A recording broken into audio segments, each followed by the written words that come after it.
栄華を極めたあの里が哀れだな。故郷はやはり未練がありますか。あなたでも。いいや、まるでないよ。Octobre 2002. Alors qu'une certaine Shakira fait rugir les sonorités latines aux quatre coins du monde, Le Seigneur des Anneaux, Les Deux Tours, second volet de la trilogie de Peter Jackson, et accessoirement l'un des meilleurs films de tous les temps, repousse tous les standards de la qualité cinématographique. Oui, on peut se le dire, l'heure est au changement, au renouvellement, et le village de Konoha, lui aussi, ne sera plus le même à partir de cette année. Masashi Kishimoto, lui, parachève l'arc légendaire de l'examen Chunin. Tout le monde attend de savoir si le village des feuilles va pouvoir encaisser la déferlante de violence d'Orochimaru. Comment nos héros vont-ils défaire les deux monstres que sont Gaara et le serpent déserteur? Comment la paix pourrait-elle revenir un jour sur les terres brûlées du pays du feu? Ah ça, dessiner, inventer et réinventer une histoire, c'est pas facile. De l'aveu même de Kishimoto, lorsque la feuille est vierge, l'œil ne sait plus du tout où se poser, et puis finalement se perd.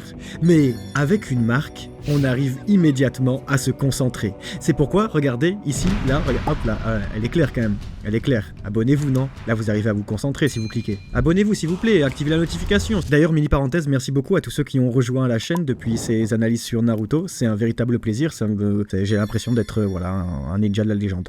Si ça fait du sens. Merci pour vos retours, merci de s'abonner autant à la chaîne. Pour la reprise de Kamalekita, on a énormément de choses prévues. Alors, tout simplement, du fond de mon jutsu, un grand merci. Et oui, avec une marque, on arrive immédiatement à se concentrer. Voilà que l'auteur utilise ses personnages pour traduire sa propre manière de travailler, comme ses doutes. Des doutes qui, à ce stade de l'histoire, se diffusent jusqu'à chez nos personnages qui doivent eux aussi dessiner et écrire le futur de Konoha. Et comme aux auteurs japonais, oula non, il ne sera fait aucun cadeau à la nouvelle génération. Vous êtes prêts? Aux portes du village, une menace plus grande encore se profile. Obscure comme celui qui décide de fermer les yeux à jamais, nuageuse et tachée du sang d'un trop grand nombre de victimes, finalement, il se pourrait bien que la mort frappe deux fois. Aurez-vous l'œil suffisamment sûr pour la regarder en face? Oui, dans cette vidéo, vous allez comprendre comment un seul homme fut le point de bascule de tout son manga.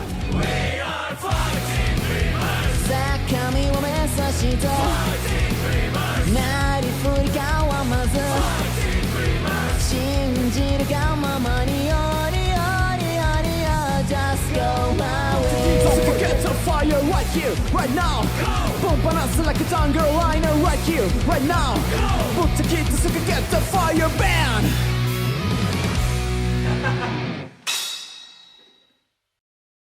この番組はご覧のスポンサーの提供でお送りします。 Cet épisode vous est présenté par NordVPN. Comme l'Akatsuki, infiltrer les pays voisins sans aucune difficulté grâce à NordVPN. Un VPN, comme Itachi aurait dû le savoir, vous permet de naviguer librement sur Internet. Et ça, c'est un vrai bail de ninja supérieur. Et c'est même pas une image, vu que votre adresse IP et votre position sont littéralement masquées. Devenez invisible aux yeux des trop curieux qui vous épient dans l'ombre. Et je fais aucune allusion à une certaine organisation, non. Mais le plus fou pour vous, mes petits shounins, c'est le changement d'emplacement virtuel. Téléportez-vous dans n'importe quelle région du monde pour profiter des avantages de chaque pays. Vous voulez mater vos animés préf sur Crunchyroll, mais ils viennent d'augmenter leurs tarifs en plus là, tout juste là récemment. Hop là, téléportation no jutsu. Bref, regardez-moi cette sélection. Attendez, je me connecte en Argentine et oh, waouh, à moi l'abonnement à 40 centimes par mois. Pas mal ça comme jutsu. Et vous voulez regarder les JO cet été, mais vous êtes à l'étranger et hop là, retéléportation no jutsu en France pour mater MyTF1 alors que vous êtes en plein Tokyo, vous me foutez le démon. Cet été, faites mieux que Konoha, profitez non seulement des avantages des pays limitrophes, mais de ceux bien au-delà. Alors, foncez en description pour profiter de notre offre Ninja. Pour tout achat d'abonnement NordVPN de 2 ans, obtenez 4 mois d'abonnement offert. Avec NordVPN, le monde d'Internet est à votre portée.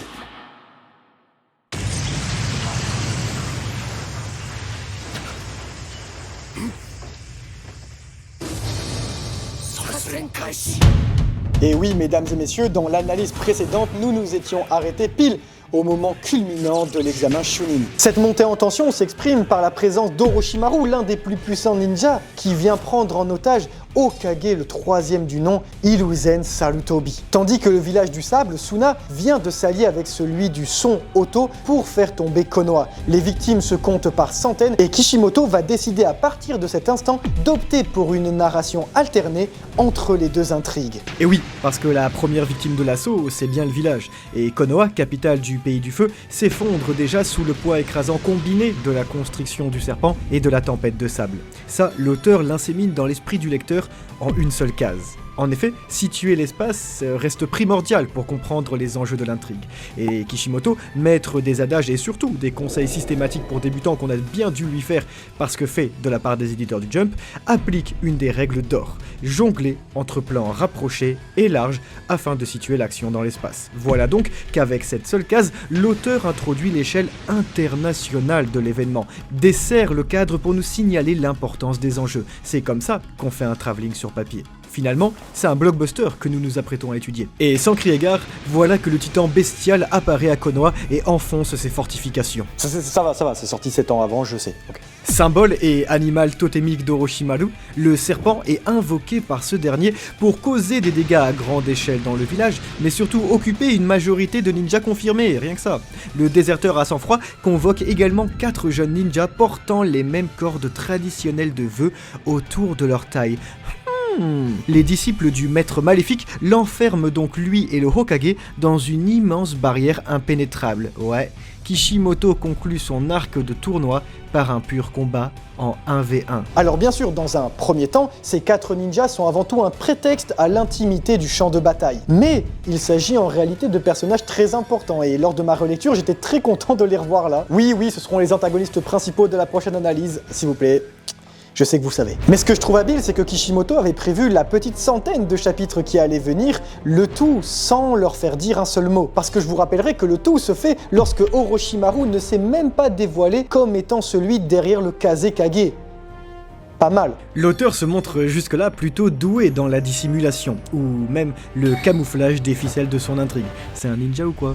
En effet, alors que l'on constate une emphase textuelle du mangaka, une énième, qui fait dire à un personnage qu'Orochimaru était un ancien élève de Sarutobi, déçu de ne pas avoir été choisi pour devenir son successeur, les paroles de celui que l'on pensait être le Kazekage concernant sa succession nous reviennent en tête. En effet, alors qu'ils étaient assis tous les deux, il disait Maître Hokage, vous semblez bien vieux, il serait peut-être temps de choisir un successeur, hein, clin d'œil, genre moi ?»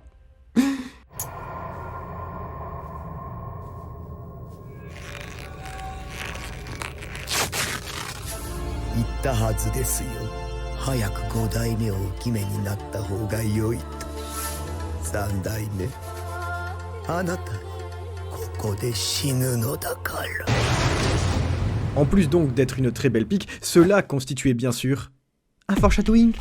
Kishimoto, bravo. Bon allez, trêve de légèreté, début des hostilités. Orochimaru se plante la main après avoir versé quelques larmes. Oh, bah Bichette, qu'est-ce qui t'arrive ? Si l'auteur se sert textuellement de cet instant pour montrer la prétendue insensibilité et l'arrogance de son antagoniste, le lecteur légiste, lui, décèle à l'inverse une très fine saillie de ressentiment. Et donc, d'état d'âme. Orochimaru, qui mue et change de visage sans cesse comme un serpent, est décidément un vilain glaçant et unique en son genre. Preuve supplémentaire, ce dernier utilise l'Edo Tensei, une technique interdite que lui seul maîtrise et qui permet ni plus ni moins que de ramener les morts à la vie, tout en les contrôlant. Bon, en fait, il prend des cadavres et il les métamorphose, mais quand même, j'ai peur, quoi. Donc voilà, si énoncer une telle chose suffit à faire froid dans le dos, alors la voir venir doit être tétanisant.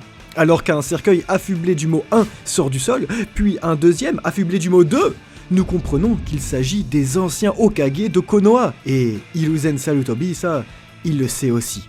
En un instant, l'Hokage actuel parvient à empêcher la sortie de terre d'un troisième cercueil affublé du 4. Il y avait visiblement à Konoha des menaces que l'on ne voulait pas affronter de son vivant. Le chef du village a pourtant déjà fort à faire. Les portes des cercueils tombent et font résonner les tuiles qui recouvrent les gradins de la grande arène. Se tiennent devant le troisième du nom les 2 précédents chefs et fondateurs de Konoha. À première vue, le premier Hokage ressemble énormément aux membres du clan Hyuga, avec sa chevelure noire là, épaisse et ses yeux blancs. À moins que ce soit juste parce que c'est un cadavre. À ce moment-là, ça serait peut-être un Uchiwa. M'incendiez pas s'il vous plaît, je rappelle que je n'ai toujours pas lu Shippuden. Je sais également, on verra plus tard qu'en réalité le premier Cum là, le Hokage premier, c'est le grand-père de Tsunade, d'accord, mais je sais pas de quelle famille est Tsunade, s'il vous plaît, en fait, respectez-moi. Quelle est douce amère cette opposition entre Kage quand même. Et là Kishimoto il fait très fort parce que le retour des précédents Hokage permet un affrontement à la hauteur de Sarutobi, mais quand même il montre avant tout les affres du temps qui passe. Aïe. Mais alors le temps qui passe, ça permet aussi une poésie inversée avec le maître, le boss ultime, le plus grand de tous, comme on nous dit dans le manga, qui redevient une dernière fois élève. Faut croire qu'on finit jamais d'apprendre, hein. Cela dit, si je pouvais mettre une petite critique, je dirais que j'aurais pensé que les précédents Hokage présents sur la Giga Montagne depuis la toute première page, voire la même première case du manga, auraient eu droit à un passé plus conséquent avant cette première approche en tant que cadavre. C'est mystique. Je sais pas, je suis partagé. L'auteur, toujours par l'emphase textuelle, rappelle à quel point la situation est délicate pour le maître shinobi. Les spectateurs du combat le verbalisent, je veux dire, ils font de la description les cum. Au vu de son âge, il n'est plus aussi fort qu'autrefois, comment est-ce qu'on va faire, goddamn Christ? Cela induit efficacement une tension lourde, étant donné que le lecteur sait qu'en plus de son grand âge, le Hokage affronte des adversaires du même niveau que lui, sans contrainte d'énergie ou d'endurance. Du pur shonen donc. La menace est trop grande. L'Hokage semble déjà condamné. Que peut-il faire face à 3 ninjas de ce niveau? C'est précisément à cet instant que Sarutobi décide de lancer l'offensive. Technique de flamme, tornade aquatique, dragon fait d'eau bloqué par un mur en boue façonné à une vitesse déconcertante. Cette entrée en matière élémentaire est à la fois rapide et crescendo. Kishimoto donne un aperçu des aptitudes folles dont sont dotés certains ninjas. Et pourtant, ce n'était qu'un avant-goût face à l'art unique du premier Hokage, le Mokuton. En joignant ses deux mains, le fondateur de Konoha fait émerger une gigantesque forêt dense, emprisonnant au passage son lointain successeur. Assister à une telle apparition furieuse mais verdoyante, au cœur même du village caché des feuilles, nous rend nostalgiques d'une époque que nous n'avons même pas connue. Non? Vraiment, ça marche comme pour moi? Je sais pas, c'est le village des feuilles, c'est lui? Personne?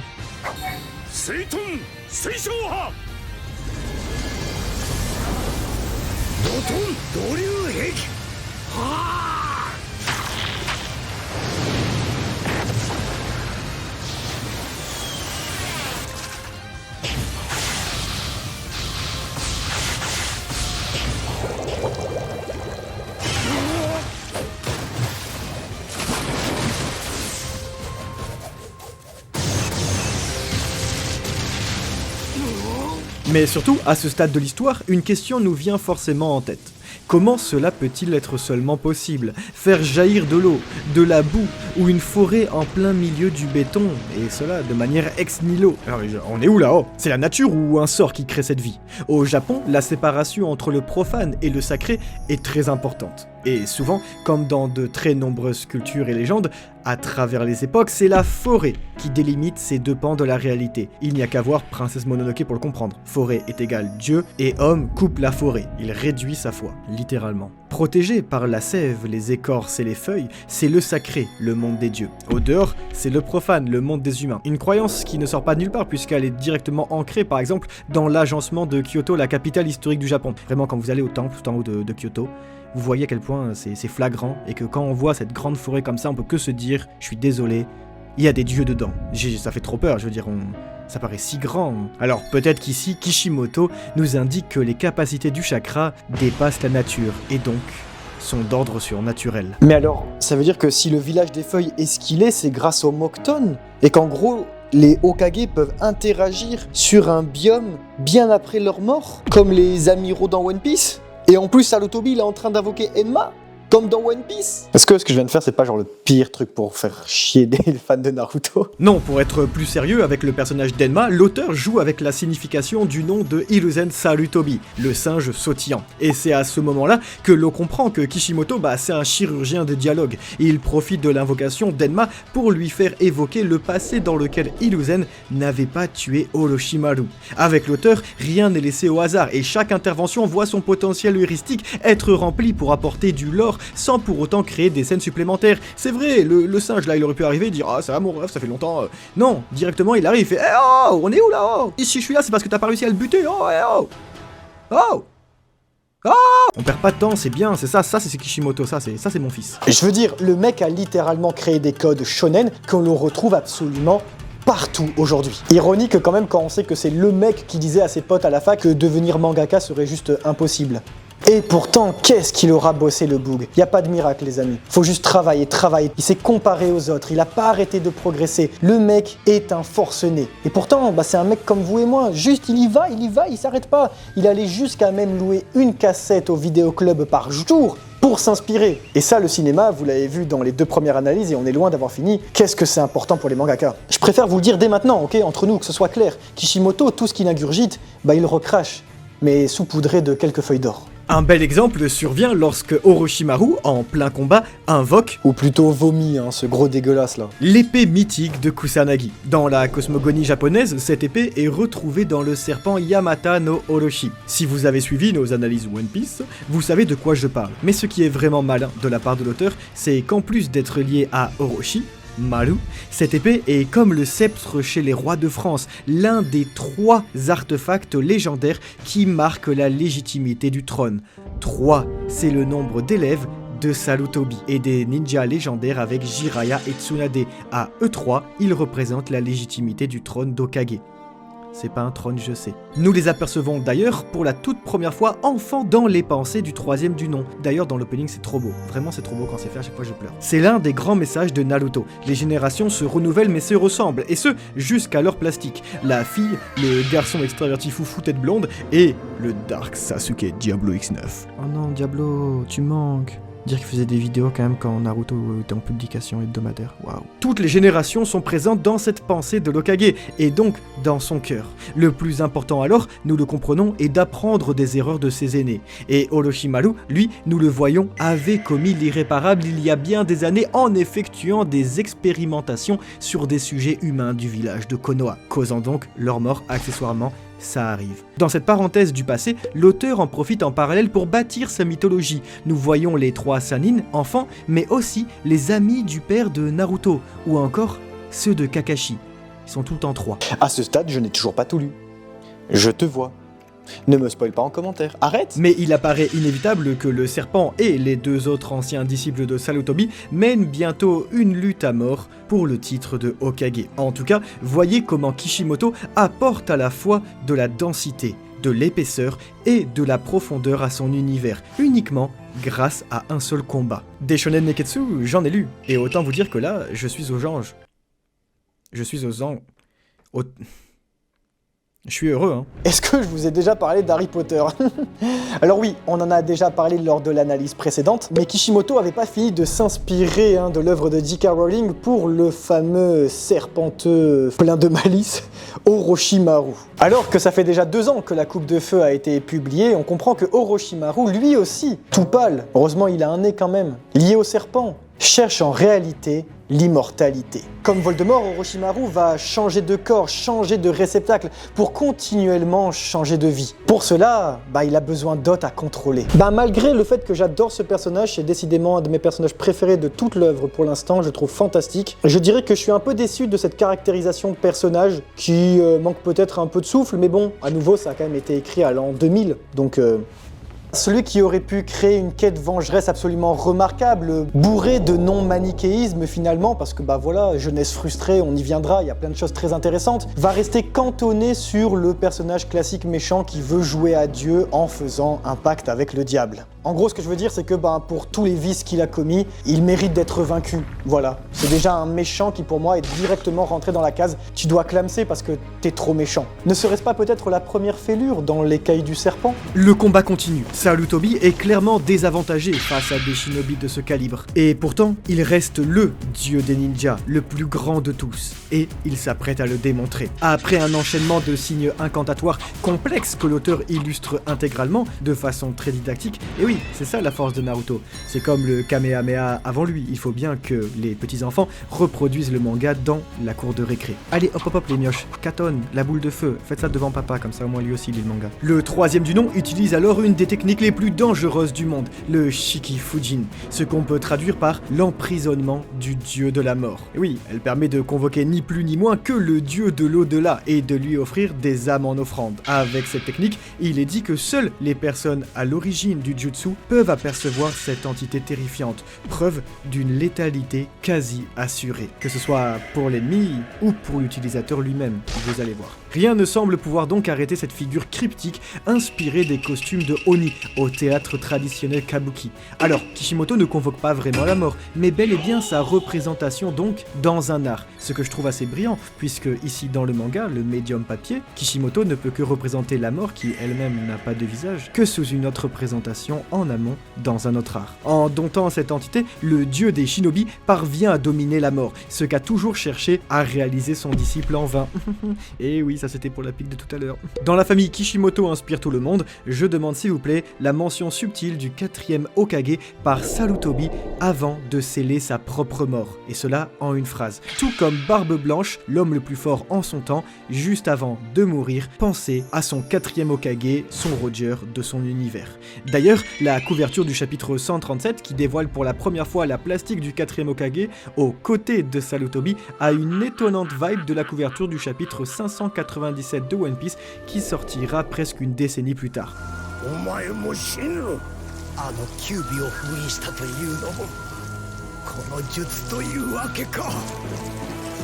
Mais la contrepartie est en revanche maximale, puisque son invocateur doit mourir pour enfermer son adversaire.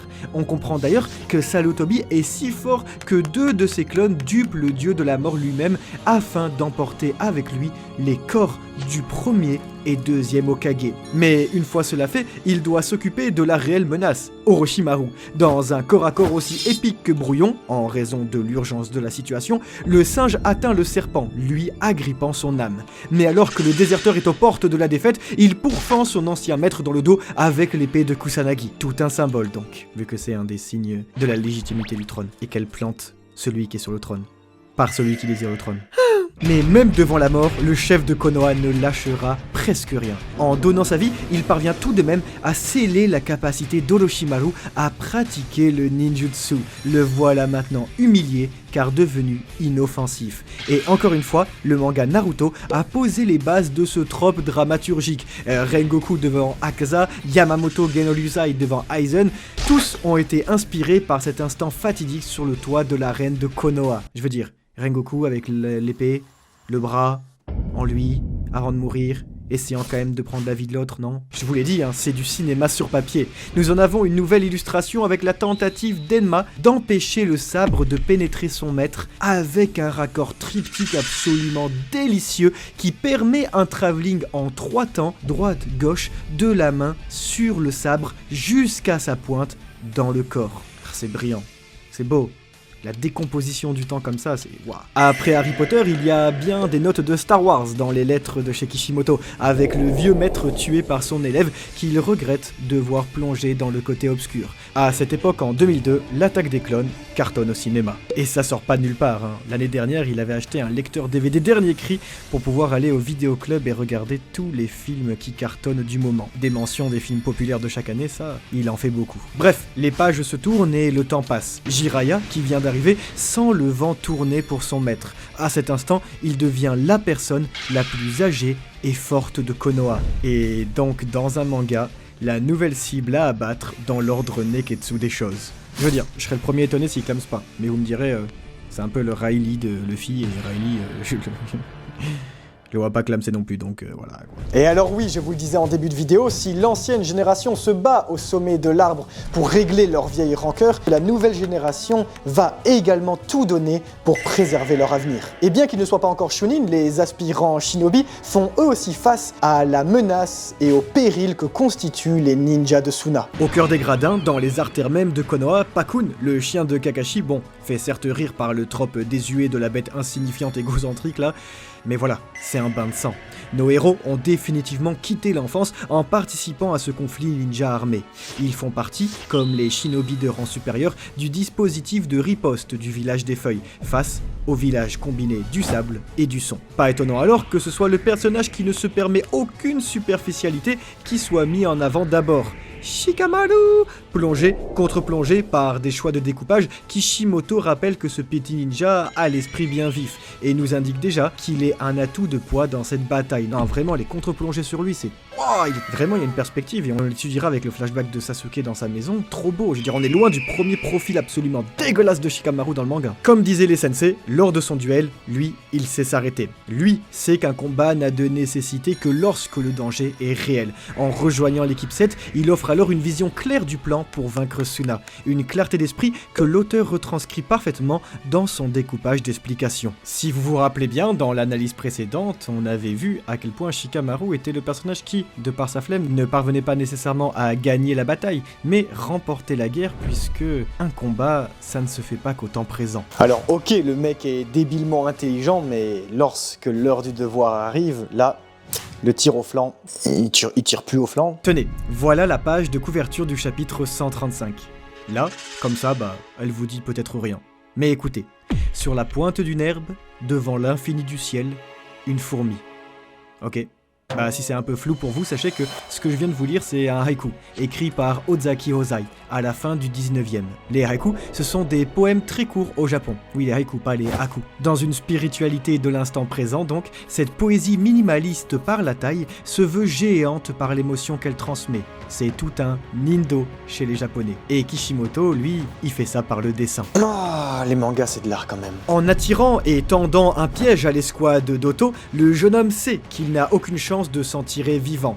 Mais c'est pour le bien de la mission, pour le bien du village. Par son intellect, son héroïsme et surtout son abnégation, Shikamaru Nara est réconfortant, rassurant. Et il a, à bien des égards comparé à Naruto, et compte tenu que le troisième du nom est littéralement en train de faire ce qu'il fait lui, tout l'étoffe d'un Hokage. Et alors que dire d'Asuma là ? Ah, vraiment, son arrivée. Je me rappelle parce que j'avais vu cet épisode avant de lire le manga, parce que j'ai lu plusieurs fois, j'ai vu avant. Daddy. Et il n'est pas le seul à briller d'ailleurs. Shino Aburame prend aussi la lumière lors de son combat contre Kankuro. Avec l'arrivée du ninja parasite, Kishimoto accède à l'ambition des plus grands mangaka, qui rêvent de multiplier les combats entre personnages afin d'élargir leur catalogue. Les mécaniques sont ingénieuses, dignes des plus grands, notamment avec le coup de la femelle insecte qui renverse le combat face aux marionnettistes. Et soudain, ça devient de plus en plus sérieux, car juste à côté, Gaara dévoile une partie du démon qu'il renferme en lui. Alors il faut replacer les choses dans leur contexte. À l'heure de la publication de ce chapitre, on assiste mais à une masterclass rarissime pour quelqu'un qui débute une série longue. On en prend plein la vue et Kishimoto, ça il le sait très bien, il sait ce qu'il fait. Déjà à l'université, il se disait structure de scénario, dessin, plan de vue et technique de perspective, comme chez son pote rival de toujours, Eiichiro Oda, le manga c'est avant tout une histoire d'architecture. Et alors pour l'anecdote, Masashi Kishimoto est tombé fou amoureux du clip extra qui passait sur MTV. C'est très important parce qu'à l'époque, il venait de découvrir dans ce clip l'infographie qui permettait au décor de suivre les différents angles de caméra. On était dans un univers 3D. Et toutes ces lignes de perspective, on les retrouve chez l'auteur. Je veux dire, le mec avait carrément pris une journée entière à la fac qu'il a séché pour regarder le clip en boucle. Alors, je vous incite pas à sécher les cours, mais... il a bien fait quand même. Mais revenons quand même au cœur du combat. Encore et toujours, Kishimoto stimule l'attention par ses effets d'annonce. Il se sert notamment de ce combat pour préparer la suite des événements en prenant un train d'avance. C'est subtil, comme tout bon auteur de longue série, il plante les graines de sa prochaine intrigue dans la précédente.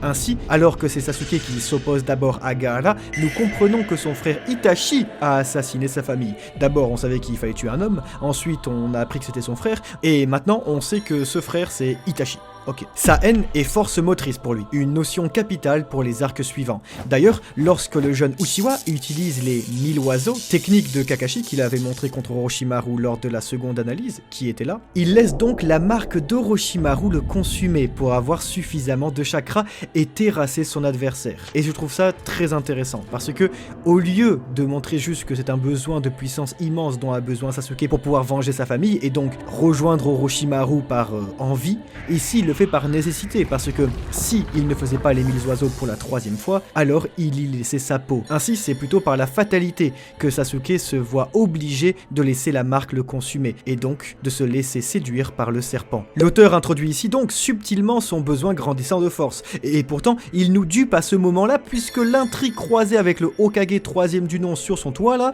qui assure à Orochimaru que le shinobi manifeste sa véritable force lorsqu'il doit protéger un être cher. Ça sous-entend que Sasuke se bat dans ce même noble but, mais le serpent lui, il peut pas comprendre ça. Quant à celui chez qui coule son venin, pour l'instant rien n'est moins sûr, mais ça, il faudra attendre quelques chapitres pour le savoir, ou peut-être une 4e analyse, je sais pas, allez savoir. Sasuke Exang laisse donc sa place à Naruto, et le ninja raté lui, il a déjà prononcé cette même maxime bien plus tôt. Ok, ouais, non, j'avoue, je retire ce que j'ai dit avec Shikamaru, Naruto, tuer le goth. J'aimerais m'excuser. Vraiment, Kishimoto file ce parallèle idéologique grâce à l'agencement de sa double page, où les deux frères se regardent face à face et adressent en même temps un regard au spectateur.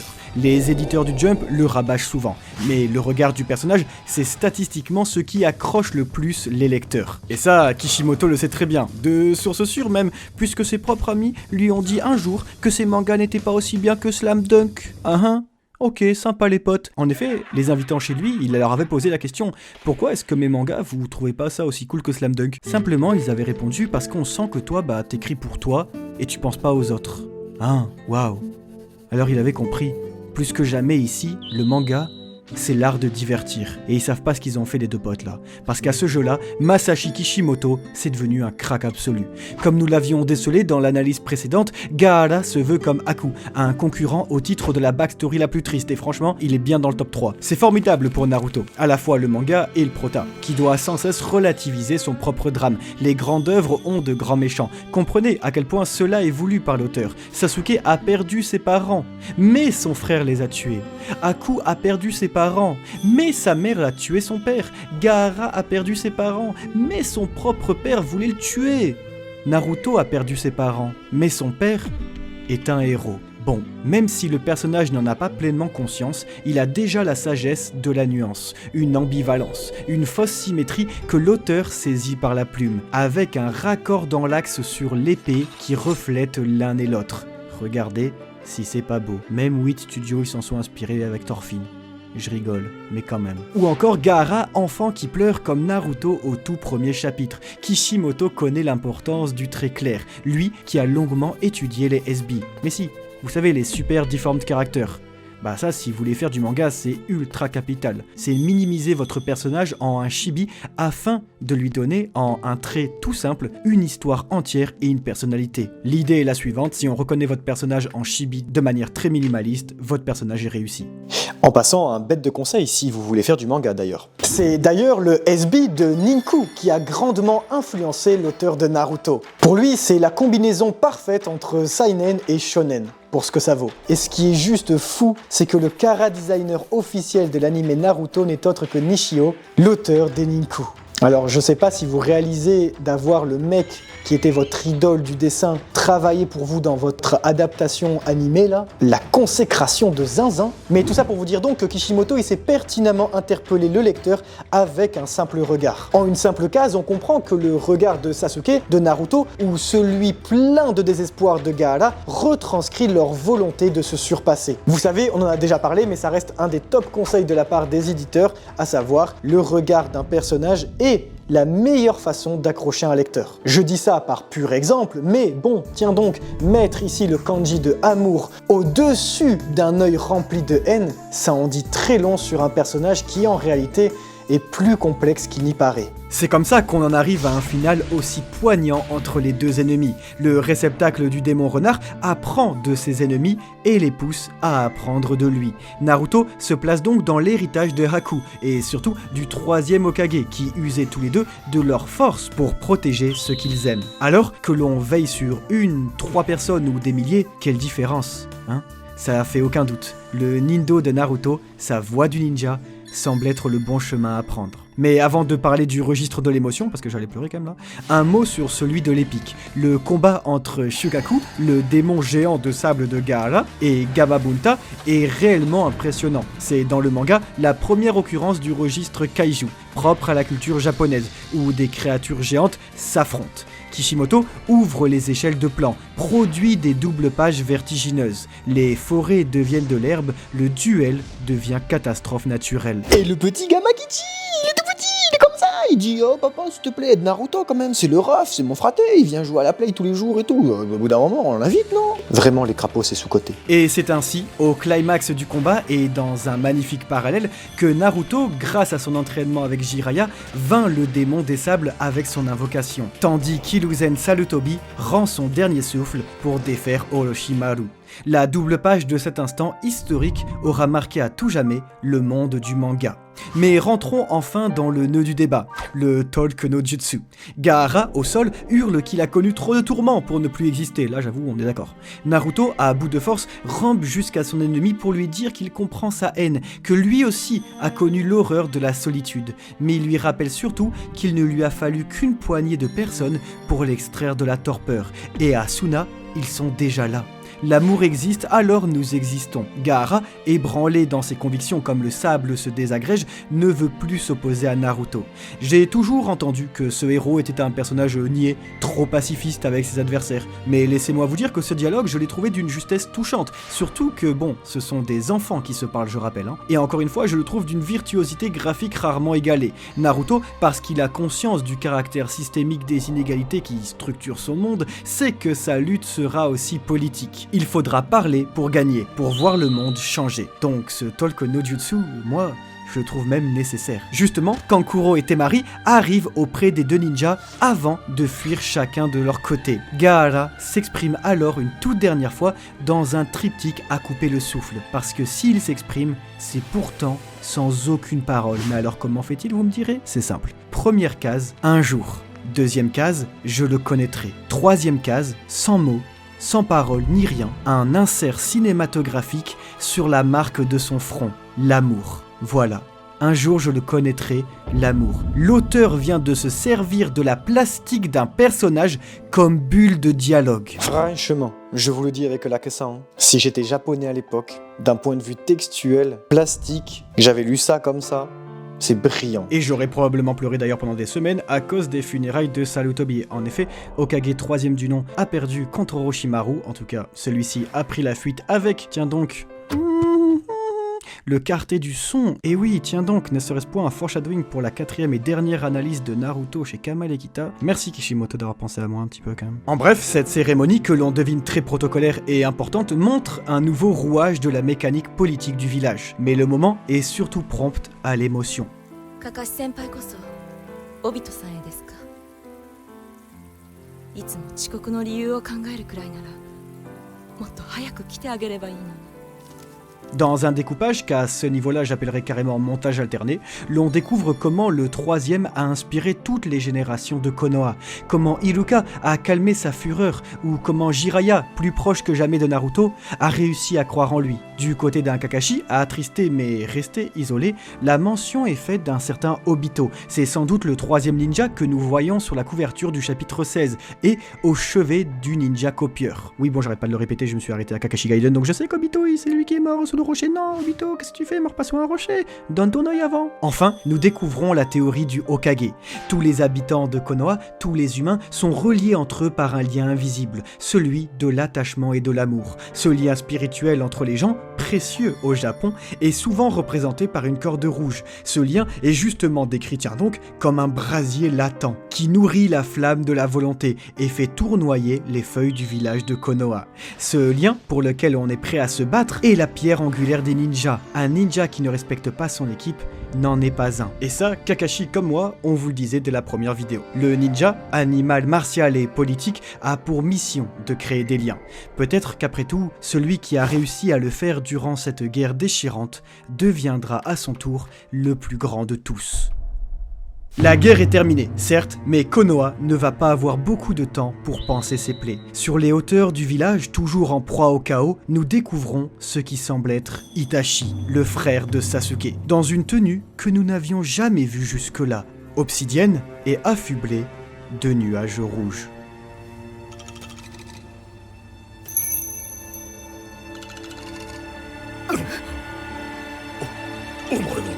Et cette menace, croyez-moi, elle est de taille. Ça, c'est directement dit à travers les bulles de dialogue grâce à une emphase qui nous dit qu'Orochimaru se prétend comme trop faible, ou en tout cas que Itachi Uchiwa est trop fort pour lui. Et il dit ça juste après que Kabuto le félicite pour avoir vaincu Hokage le 3e du nom, qui est juste le plus fort ninja de tous les temps.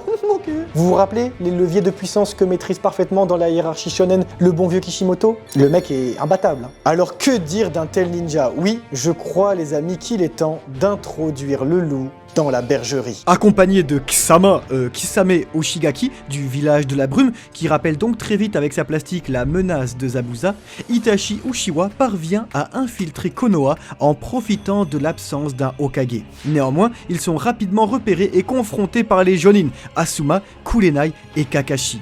Et ces derniers ne tarissent pas d'éloges à son sujet. Dans ce 141e chapitre, waouh, on en a fait du chemin quand même, qui lui est dédié jusqu'à son titre, l'Uchiwa déserteur fait la démonstration de ses capacités face à la Kunoichi, instantanément dépassé, tandis que l'homme requin trouve un mordant similaire au sien chez Asuma. Une fois encore, le niveau ninjistique monte d'un cran. Itachi va si vite que Kakashi peut à peine suivre ses incantations. D'ailleurs, nous les lecteurs, on les voit pas.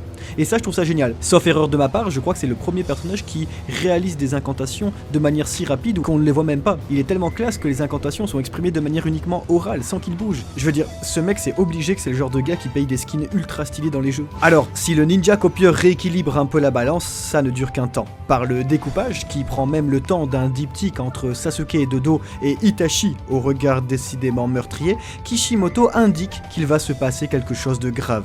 Une emphase sur les yeux, un retour caméra sur un Kakashi apeuré, le silence et puis un mal essentiel. Itachi Uchiwa utilise une technique terrifiante, le kaléidoscope hypnotique du Sharingan, ou le Mangekyu pour les puristes. Même si l'auteur nous le cache, l'on devine qu'il s'agit d'une pupille encore plus rare que celle de Sasuke ou Kakashi. J'avais raison, il a payé un skin de Sharingan le gars. Ce dernier d'ailleurs succombe en une seconde alors qu'il vient dans son esprit de subir 3 jours de torture interrompue, dans un style négatif saisissant de froideur où le sang semble composer l'encre. Nous assistons impuissants à cette scène absolument effroyable. Pour lui, ça dure 3 jours et pour nous, c'est le temps de tourner une page. Kishimoto rend ainsi ses lecteurs dans l'incompréhension totale face aux maux que subit Kakashi, parce que on est les tout premiers à dire frérot, j'ai juste eu à tourner la page, comment ça tu parles de 3 jours? Voilà encore la preuve d'un architecte de talent. Il nous a littéralement fait une « tu es déjà mort » plastique. Quel bon élève ce Kishimoto. Brisé, Kakashi révèle le nom de l'organisation, Akatsuki, le point du jour, l'aube ou également la lune rouge. En gros, ce moment où elle est éclairée par le soleil, donc les premières lueurs de l'aube, dont font partie les 2 ninjas. Nous comprenons que leur but est alors de capturer Naruto, mais que textuellement, elle indique également une volonté de renouveau, de peut-être comme ce dernier petit ninja avec son vieux pull orange là, de créer un monde nouveau. C'en est trop. Kakashi en sait trop. Kisame tente alors de le saisir avant d'être renvoyé dans les cordes du ring par un Gai Maito absolument flamboyant de self-esteem, et ayant appelé les renforts. Un peu trop contrariés dans leur plan, Itachi et Kisame se retirent, et leur nuage écarlate s'efface dans la brume de leur secret dessein. Je n'ose même pas imaginer la dinguerie que ça devait être de suivre ça à l'époque chapitre par chapitre. Non vraiment, on est au chapitre 143 et les grands noms de Konoha jusque-là intouchables, Kakashi, Sarutobi, ont été vaincus. Pire encore, l'Akatsuki se profile à l'horizon comme une menace encore plus grande que le clan d'Orochimaru, puisque oui, ce dernier n'était que l'un des membres de cette organisation et il a décidé de la quitter. Non mais on est où là? On est dans Ocean Eleven et Naruto c'est la casse du siècle pour eux. Je vous jure, je veux savoir pourquoi ils veulent Kyuubi. En vrai, il y a moyen, c'est juste parce qu'il est trop fort, je sais pas. Et tout ça, ça a de quoi donner des sueurs froides. Je veux dire, à ce stade de l'histoire, impossible de savoir qui est réellement à la hauteur de telles menaces. Seul Jiraiya, ninja de la légende, semble suffisamment fort. Et ça tombe bien, c'est lui qui doit devenir le prochain Hokage. En tout cas, c'est ce que les dignitaires de Konoha forcément lui demandent. Celui-ci, cependant, en éternel et imprévisible électron libre, refuse. Faut dire que c'est pas forcément à lui que je donnerais le contrôle des bains publics, mais bon... Selon lui, Tsunade, la 3e ninja légendaire de Konoha, serait un bien meilleur choix. Jiraiya décide donc aux côtés de Naruto, qui devient son élève attitré, youpi, de partir la chercher. La Kunoichi, peut-être d'ailleurs la plus célèbre de tout le monde shinobi, est certes dotée d'une force démesurée, mais surtout, elle est experte des techniques de soins, et ça, c'est pas mal du tout, parce que la ramener à Konoha, ça permettrait donc de remettre Rock Lee et Kakashi sur pied, de faire d'une pierre deux coups. Une pierre, c'est Rock, Lee et Kakashi deux coups. Il faut le dire, la liste des blessés graves augmente à Konoha, car Itachi Uchiwa finit par retrouver Naruto. C'est précisément à ce moment, alors que le réceptacle de Kyuubi est pris au piège dans un hôtel miteux, que Sasuke s'interpose, et alors là, croyez-moi, ça va chauffer. Il a entendu dans la bouche de ninja du village que son grand frère était revenu. Bouillonnant de rage, il s'est connecté sur Dofus, tac, popo, directement aggro, ivre de colère, il a couru vers sa vengeance. Le temps pour l'auteur de nous donner la première esquisse du flashback du massacre de son clan. Étonnamment, Kishimoto fait dans cette grosse séquence le choix de la pleine page, qui, à plusieurs reprises, permet de saisir l'intensité des émotions et de l'action sans perdre en lisibilité. Merci Kishimoto de privilégier la pleine page à la double page, car cette dernière possède beaucoup d'écueils de lisibilité, et ça, on y reviendra plus tard. Cette pleine page, donc, sur l'utilisation des 1000 oiseaux à s'en arracher la peau du corps, est à couper le souffle. D'ailleurs, s'il vous plaît, arrêtez de péter les murs de tous les bâtiments à chaque fois, je veux dire, après vous vous étonnez. Sasuke se rue sur son frère alors pour le tuer, mais qui est surpris, celui-ci d'une puissance écrasante le soumet avec seulement 2 doigts. Et ces 2 doigts, ils sont très importants, vous le verrez, pour exprimer la différence de puissance entre personnages. Mais il ne s'arrête pas là, l'humilie, lui brise le poignet, le roue de cou, puis lui empoigne la gorge avant d'user de son Mangekyo sur lui, le condamnant à revivre la mort de ses parents en boucle pendant 24 heures. Nous, ça dure environ 27 secondes, hein. Et le tout en lui disant que sa haine envers lui serait trop petite. Mais qui fait ça, sérieux? Avec Sasuke, l'on dirait que Itachi a un but caché, d'autant qu'il semble préoccupé par la marque d'Orochimaru. Peut-être souhaite-t-il le rendre plus fort, mais pourquoi se montrer aussi cruel? Je rappelle, j'ai pas lu Shippuden, mais cela dit, le fait de lui montrer ses parents être tués par lui-même pendant 24 heures en boucle, pour moi c'est tellement d'une cruauté sans nom que Itachi semble avoir abandonné toute idée de rédemption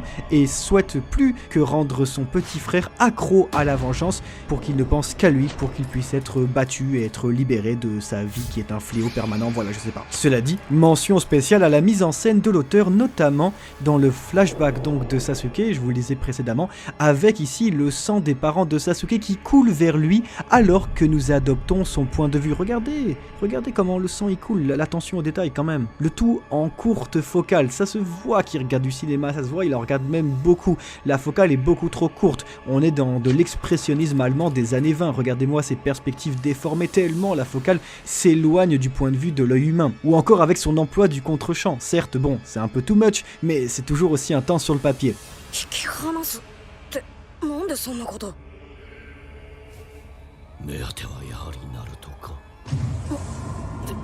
Mais vous savez quoi? Bah c'est même pas ça le pire pour Sasuke. Le pire, c'est de lire le désintérêt sur le visage de son frère, alors que lui, et on l'a vu depuis au moins 2 analyses, il n'a jamais quitté son esprit. D'ailleurs, par moments, Itachi ne le regarde même pas. En réalité, il exprime clairement être intéressé par Naruto, celui que Sasuke prenait pour un raté. Quel affront! Quelle injure, quelle injustice! Toujours est-il que Jiraiya, après avoir laissé des gosses se faire marbrer, intervient finalement, poussant les 2 assaillants à la fuite grâce à une technique redoutable. Putain, il est vraiment trop fort. De ce piège, les ninjas de l'Akatsuki vont s'extirper in extremis grâce à un jutsu secret d'Itachi, à base de flammes noires. De quoi noir? Jiraiya prend même la peine de les conserver dans un parchemin. Et alors ça, si ça sert pas de fusil de Tchekhov pour Shippuden. Et alors, que dire de l'irruption fracassante de Gai-Maito? Arrivé encore une fois trop tard, le mec quoi. Décidément, il y a vraiment quelque chose avec ce personnage. Ce dieu du corps à corps a l'air, je le redis, d'être l'essence même du shonen, comme son élève. Quand il se battra sérieusement, je pense que ça va être une dinguerie, un poulet d'ordre braisé. Enfin, si ça arrive. En attendant, avec Lee, Kakashi et Sasuke à l'hôpital, il devient vraiment urgent d'aller trouver Tsunade. D'autant plus qu'Orochimaru est lui très mal en point. Incapable d'utiliser des techniques ninja, pris de violentes douleurs, ce misérabilisme est insupportable à celui qui voulait tutoyer Dieu. Le serpent aussi a besoin de Tsunade. Alors, toujours aussi machiavélique, il lui propose de ressusciter 2 êtres chers, tiens donc ça fait penser aux 2 premiers Hokage pour Sarutobi, en échange d'un petit peu d'aide, en échange qu'elle le soigne. Et alors là, je sais pas, mais quelque chose me dit que les 3 ninjas de la légende vont très vite se retrouver. À nouveau, l'architecte Kishimoto frappe avec son découpage insufflant l'importance de la kunoichi pour les 2 hommes autrefois amis. Ce voyage est aussi l'occasion pour Naruto, qui conspue son impuissance face à l'Akatsuki, Bichette, de s'entraîner avec Jiraiya. On l'attendait, c'est le moment de l'entraînement avec le mentor, propre au shonen Neketsu, et plus généralement à tout récit de quête initiatique. Je vous la refais pas, vous connaissez nos vidéos sur le monomythe de Joseph Campbell. Naruto va apprendre les rudiments du nen, du ki, du haki. Du chakra, voilà. Nous sommes à plus de 20 tomes et il est temps que le héros de l'histoire se dote d'une technique emblématique et dévastatrice. Cette technique, c'est le Rasengan, une sphère d'énergie constituée de chakras donc concentrés. Si on la maîtrise, l'on devient capable de défaire en un seul coup quasiment n'importe quel adversaire. Ouais, mais j'ai trop envie d'essayer. Pour cela, Naruto doit apprendre à concentrer et densifier son chakra dans sa main, ainsi qu'à lui donner une forme et un mouvement perpétuel, d'où son nom commun, l'orbe tourbillonnant. Ce jutsu a été conçu par le 4e Hokage lui-même, qu'il a maîtrisé en 3 ans. 3 ans. Et en plus, Naruto ne sait même pas que c'est son papa.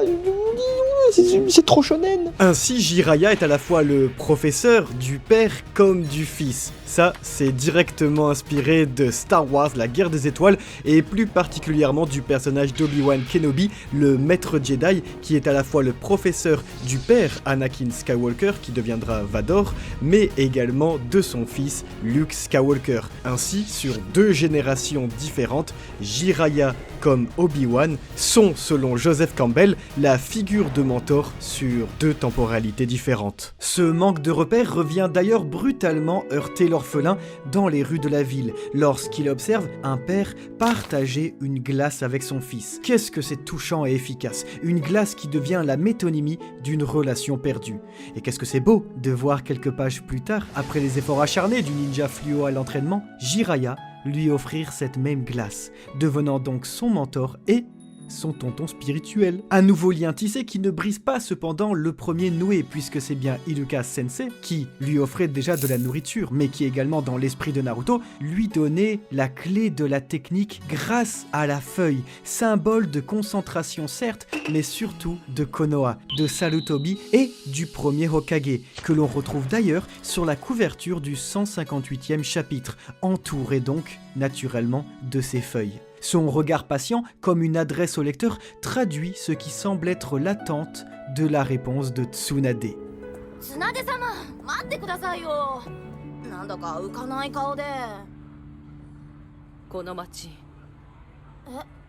嫌な予感がする Parlons donc de celle que l'on apprend être la petite fille du fondateur de Konoha. En fait, c'était vraiment pas au hasard cette page. La femme la plus forte du monde, vénale et présentée comme capricieuse, est en réalité le prix de la guerre. Cette même guerre qui a ravagé le monde des ninjas à déjà 3 reprises. Contrairement à tous les personnages féminins présentés jusqu'alors dans le manga, avec leur fulgurance ponctuelle, Tsunade, elle, est intéressante, je trouve, à tous les niveaux. Après avoir perdu son amour, Dan, et son petit frère Nawaki, lors des conflits armés, traumatisée, elle s'est retirée du monde shinobi et a quitté Konoha. Les 2 amours de sa vie, qui désiraient devenir Hokage, ont donc été fauchés cruellement. Tout ce qu'en garde cette femme aujourd'hui, c'est une aversion phobique du sang. Et c'est là qu'on comprend que ça va avoir toute son importance pour son Kara Development. Et pourtant, elle réapparaît dans l'histoire de Naruto, telle une évidence complètement naturelle. Après l'expérience de la guerre, après tant de sacrifices présents comme passés, la ninja spécialiste des soins médicaux doit revenir. C'est d'ailleurs elle qui a poussé son village à incorporer un médecin dans chaque unité envoyée sur le terrain. Vous voyez, je vous disais, cette meuf, c'est le prix de la guerre. Concernant son chara-design, Kishimoto met certes le turbo pour appliquer la caractéristique lubrique du genre shonen en dotant la ninja d'une poitrine immanquable. Cependant, ne tombez pas dans le panneau. Comme Jiraiya. Cela a un but. Tsunade représente avant tout une femme mûre, maîtresse de son corps, qui choisit, quand elle le veut, d'être aussi bien le légendaire pigeon qu'on attend d'elle que l'incarnation de la puissance politique et physique au sommet de la scène internationale. Cette poitrine est aussi un bras d'honneur définitif au professeur des beaux-arts de Kishimoto qui considérait le manga comme un sous-art. Non, vraiment, il détestait ses profs, surtout quand il se vantait d'être affiché dans des galeries alors qu'il prétendait ne pas être un art commercial. On est où là? Bref, la ninja légendaire établit une différence entre le caractère parfait du 4e Hokage et la médiocrité de son fils. Et tous deux élèves de Jiraiya. Bien sûr, immature, Naruto explose après une telle provocation. Pour le calmer, Tsunade le vainc d'une pichonnette que l'on doit mettre en parallèle avec la rouste Kasubi Sasuke. Comme je vous disais, 2 doigts suffisent. Pas de doute, de toutes les femmes ninja, Tsunade est sans aucun doute la plus grande. Vous avez compris ou pas? Le plus grand, c'est le titre du 3e. Clin d'œil, c'est elle la prochaine Hokage. Allez, c'est bon, évanouissement no jutsu. Ok, elle est balèze, mais surtout, qu'est-ce qu'elle est taquine. Après avoir vu Naruto tenter d'utiliser le Rasengan, elle va lancer un défi pour tester la détermination du jeune ninja. Réussir la technique en 3 jours. Ce qui est tout bonnement impossible. Vous voyez là, je viens de faire une emphase à l'oral. Non, c'est impossible. Il ne peut pas le faire. Seuls les plus grands ninjas ont réussi à la maîtriser.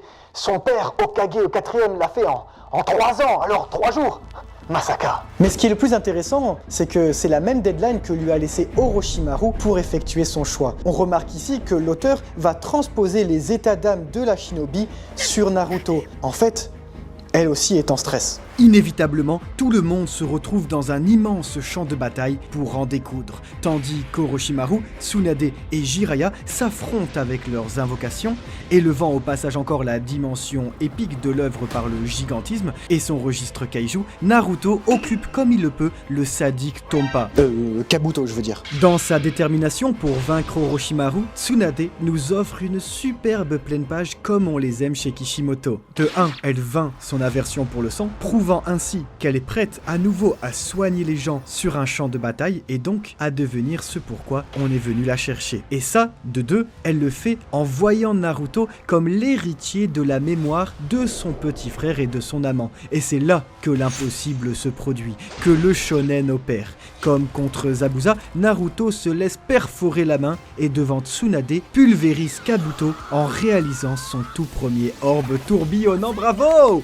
Voilà l'adage du héros. Faire ce que l'on ne croyait pas être impossible. Vous connaissez, il ne savait pas que c'était impossible, alors il l'a fait. Une fois de plus, Naruto inspire, transmet sa détermination et ravive la flamme de la volonté chez Tsunade.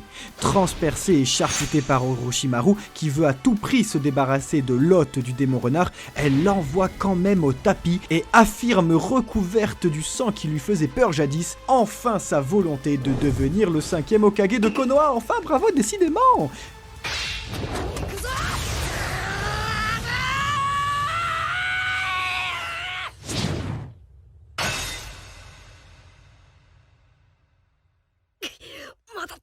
Naruto a réussi le pari qu'elle lui avait lancé.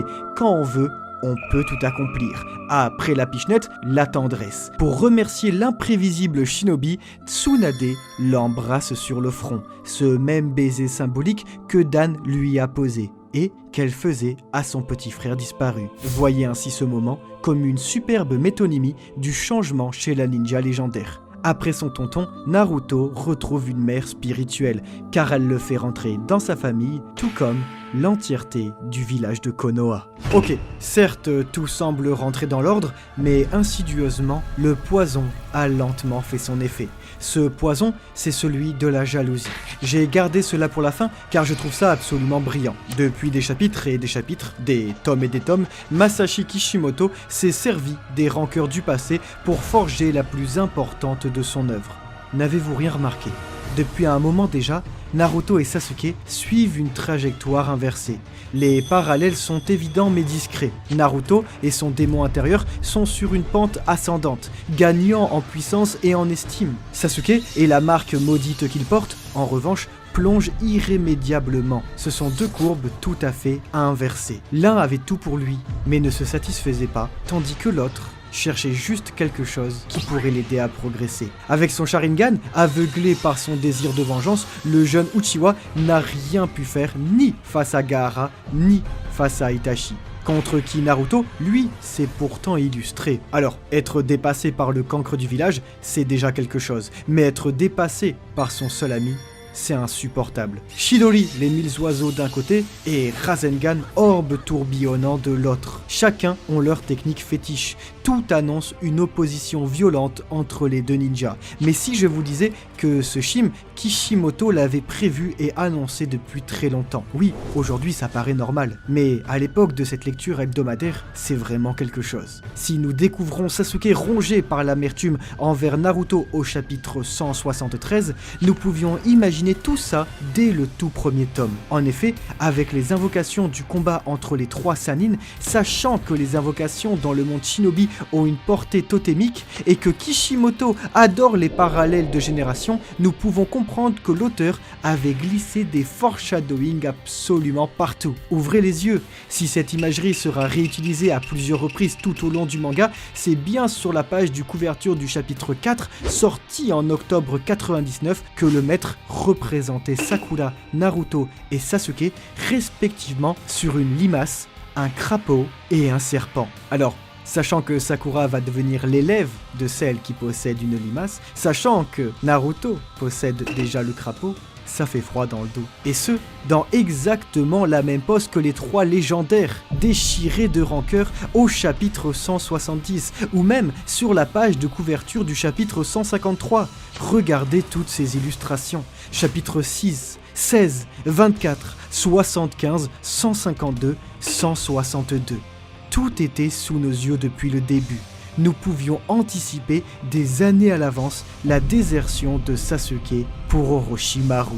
Mais alors, que va-t-il se passer maintenant? Accrochez-vous. Alors que le village de Konoha est à la merci des autres pays, que l'Akatsuki et les ninjas du son rôdent et avancent à visage couvert, tout peut arriver. Pendant ce temps, le dernier fier représentant du clan Uchiwa, brisé, porte ses pupilles au loin. Son avenir est ailleurs. Oh oui, je connais un serpent qui, dans sa tanière, se frotte déjà les mains dont il n'a pourtant plus l'usage. Car, sans le savoir, sa proie est la première heureuse à courir droit dans sa gueule. Enfin, tout ce que le reptile attend est sa prochaine mue.